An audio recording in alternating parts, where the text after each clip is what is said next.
outside of this trend report, Yes. are there any other trends you're seeing for 25, 26, 2027 couples Yeah. that you think we should be on the lookout for or consider?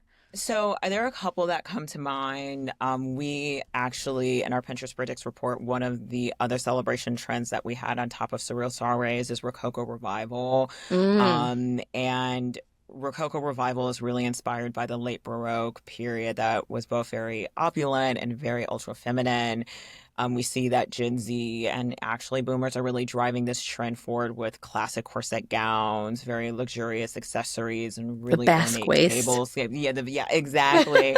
And so I think there is this again. It's very opulent. It's very luxe. It's stunning. It's very stunning. It's very maximalist, right? Like it's a Very maximalist. very maximalist, which is a theme that we saw throughout our entire Pinterest Predicts 2025 report. So this trend encompasses searches such as Rococo wedding, Rococo party, Rococo outfit, Rococo makeup. So really bringing in all different elements of that era. Um, and another trend that really stood out to me, it's not necessarily a wedding trend, but it's a couple trend and it's about parenting. It's actually one of my favorite trends from the report, Oh, the Pinterest Predicts 2025 report. It's called nesting parties. And really it's supposed to replace the traditional baby shower. mm. It's so a nesting party is essentially inviting people over to help you nest. So they're cooking frozen meals, they're organizing cabinets, they're cleaning up the home and really getting it ready for this like next massive phase of your life of parenthood. And I think this is really in response to the fact that baby showers have become really increasingly commercialized and actually cumbersome to parents, and also scrutinized for their extravagance, right?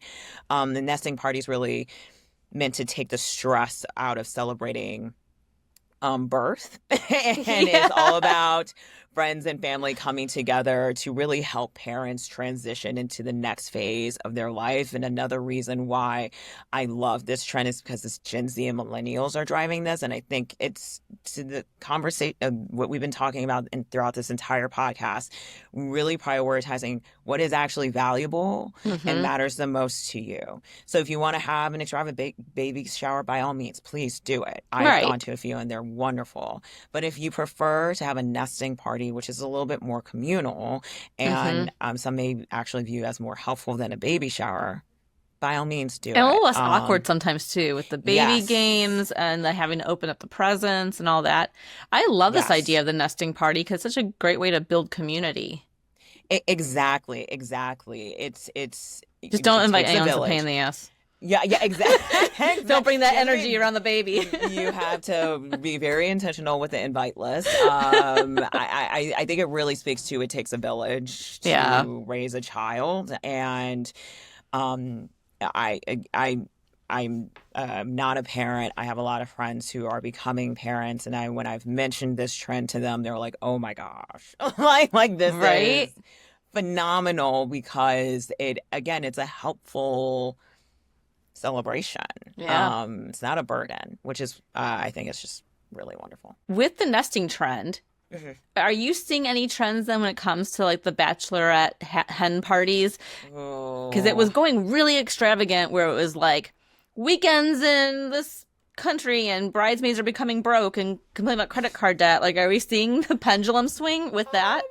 I don't have any concrete data on that. What Okay. I would hypothesize is yes, the pendulum is going to swing on that. I think there was like an SNL skit about, the bridesmaid, the bird of the bridesmaid. And I'm sure a lot of people can relate to that. And I think that people are starting to rethink what a bachelorette party can look like. It doesn't have to be the separate extravagant moment. I just attended a bachelorette party in New York City, and I'm based in Chicago for context, but the bride is based in New York. Most of her friends are based in New York. It was not, if I lived there, it'd be simply going out for a night, which I haven't done in a while, but like it's one of those things where it's not this kind of burden of like the whole like 72 hours of just doing all the things. Yeah. And so And I remember talking to her about why she chose that location. And she was like, I just didn't want it to be a burden to my friends.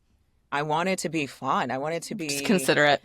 considerate, exactly. And I was very appreciative of it. And so I think that we are just seeing this broader thing with people just rethinking what matters in these massive moments. And I do think, the rise of social media has made these moments even more extravagant. So it's very interesting to see again how this Gen Z, who is a digital first generation, Yeah. is actually challenging a lot of the expectations that have been set as they've grown up in this in this social media first timeline.